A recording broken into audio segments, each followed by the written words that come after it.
À mesure que nous vieillissons, la santé osseuse devient un enjeu critique pour beaucoup de personnes et nous devons commencer à y penser car il est essentiel d'éviter l'ostéoporose, les fractures, des fractures qui parfois peuvent même survenir sans aucun choc important. Tout problème de mobilité, tout problème qui nous fait perdre des capacités dans la vie réduit notre qualité de vie. Faire de l'exercice, ce n'est pas seulement une question d'esthétique, ce n'est pas réservé à ceux qui veulent prendre soin de leur apparence, c'est quelque chose qui peut littéralement sauver ta vie. Avec les habitudes dont je vais te parler maintenant, tu peux protéger tes os. Car protéger ses os, ce n'est pas seulement prendre un complément de calcium. Tu veux rester en forme, renforcer tes os, garder ton dynamisme et ta santé pendant de longues années, alors reste avec moi parce que c'est exactement ce dont nous allons parler dans cette vidéo. Et mon objectif, comme toujours, est de t'apprendre à prendre soin de ta santé. Quand on atteint la quarantaine, pourquoi est-il si important de commencer à se protéger? Ou même avant, pourquoi? Parce qu'à partir de 30 ans, on commence à perdre de la densité osseuse, naturellement, spontanément. Évidemment, chez certaines personnes, cette perte peut être plus rapide ou se manifester plus tôt à cause d'une inflammation chronique, de déséquilibres hormonaux, de troubles intestinaux, d'une mauvaise alimentation. Mais cette perte qui s'accélère avec l'âge touche particulièrement les femmes après la ménopause, car la chute des oestrogènes provoque une diminution bien plus importante. C'est pour cela qu'il faut y prêter attention bien avant. Quel est l'impact sur la qualité de vie? Des os solides ne servent pas seulement à prévenir les fractures, ils sont essentiels pour conserver une bonne posture, une bonne mobilité et, comme je le disais, pour pouvoir profiter de la vie. Quels sont les facteurs de risque qui favorisent cette perte? D'abord, une alimentation déficiente qui entraîne des carences chroniques en magnésium, en calcium, en fer, en protéines et en bien d'autres nutriments. Cela commence dès l'enfance, avec des enfants qui mangent de la malbouffe, puis les adolescents qui continuent, des adultes qui persistent, et seulement vers 40 ans, certains commencent à se soucier parfois, trop tard, de leur santé. Ensuite, le sédentarisme. C'est l'épidémie la plus grave que nous allons affronter. Le manque de force augmente le risque de mortalité, toutes causes confondues, jusqu'à 5 fois plus que le tabagisme ou l'alcoolisme. Les carences en vitamine D jouent aussi un rôle important parce que nous avons peur du soleil et que nous n'en consommons pas assez dans notre alimentation. Oui, certaines personnes ont une prédisposition génétique, c'est vrai, mais ce qui compte vraiment, c'est ce que nous faisons au quotidien, la manière dont nous vivons, bien plus que le fait que mon père ou ma mère ait eu de l'ostéoporose. Alors, quelles sont les habitudes que nous devons adopter? Évidemment, consommer une bonne quantité de minéraux, et quand on parle de minéraux, il faut parler du calcium. Le calcium est un minéral essentiel à la formation et au maintien des os, tout le monde le sait, mais je ne recommande pas forcément de le prendre sous forme de complément. Il faut commencer par l'alimentation. On en trouve dans les amandes, dans le brocoli, le sésame, les produits laitiers peuvent aider, mais aussi les sardines, à condition de les manger avec les arêtes. Il existe des aliments enrichis en calcium, mais ce n'est pas indispensable. Avec ce que je viens de te citer, si tu en intègres un par jour, c'est déjà une bonne aide. Mais le calcium seul ne suffit pas, il faut aussi un bon apport en vitamine D. Dans certains pays, plus de 80% de la population est carencée. Et qu'appelle-t-on carence? Beaucoup de publications fixent le seuil à 30, mais d'autres, plus exigeantes, considèrent qu'il faut se situer entre 50 et 100 pour avoir de bons niveaux. Entre 30 et 50, on parle d'insuffisance et en dessous de 30, c'est la carence. Personnellement, je préfère viser la suffisance plutôt que de rester dans l'insuffisance. Mais c'est une discussion que tu peux avoir avec ton médecin ou ton endocrinologue. Lui pourra te dire quels objectifs viser. L'essentiel, c'est d'avoir un bon niveau de vitamine D car elle aide ton corps à assimiler le calcium de manière bien plus efficace. Et comment y parvenir? Par l'alimentation, avec des poissons gras comme le saumon ou les sardines, mais aussi par l'exposition au soleil 15 à 20 minutes par jour sur une surface corporelle suffisante. Ce n'est pas seulement mettre le visage au soleil, il faut exposer une zone plus large pour que le récepteur fonctionne correctement. Et si tu ne peux pas consommer assez d'aliments riches en vitamine D, alors oui, un complément peut être nécessaire.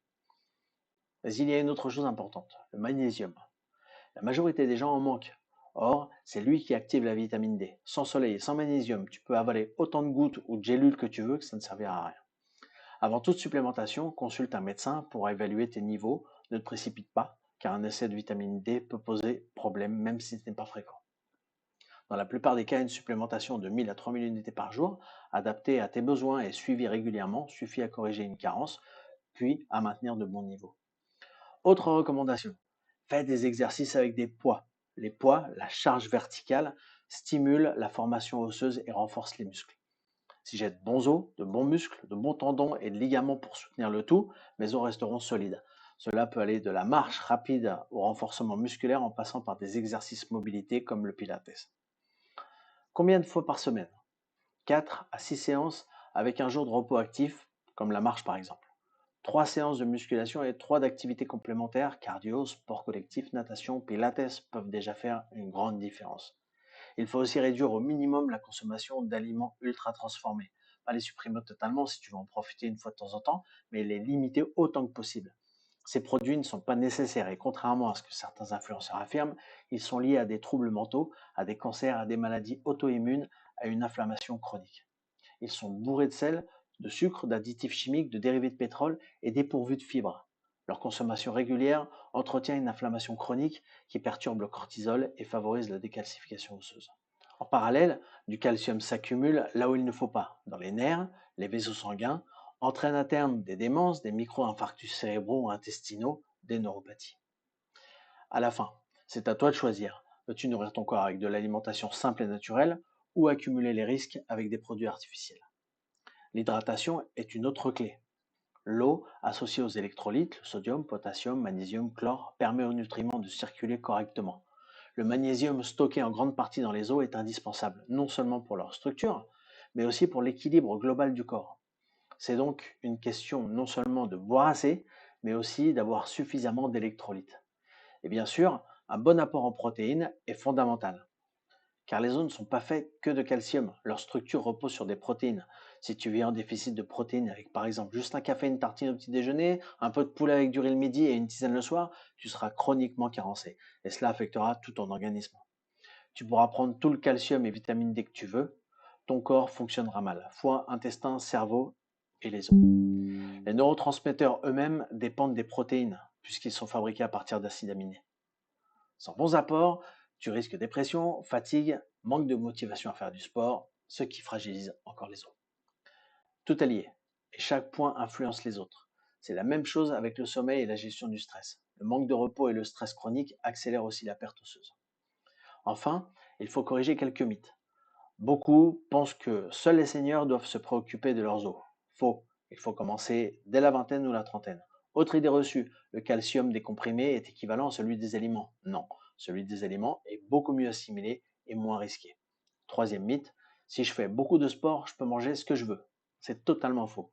Aucun exercice ne compense une mauvaise alimentation, ni pour les os, ni pour le cerveau, ni pour la santé en général. Chaque habitude joue son rôle et elles sont complémentaires comme dans la nature. Les abeilles, le vent, l'eau, chacun a sa fonction et l'un ne remplace pas l'autre. Alors quels signes d'alerte doivent attirer ton attention?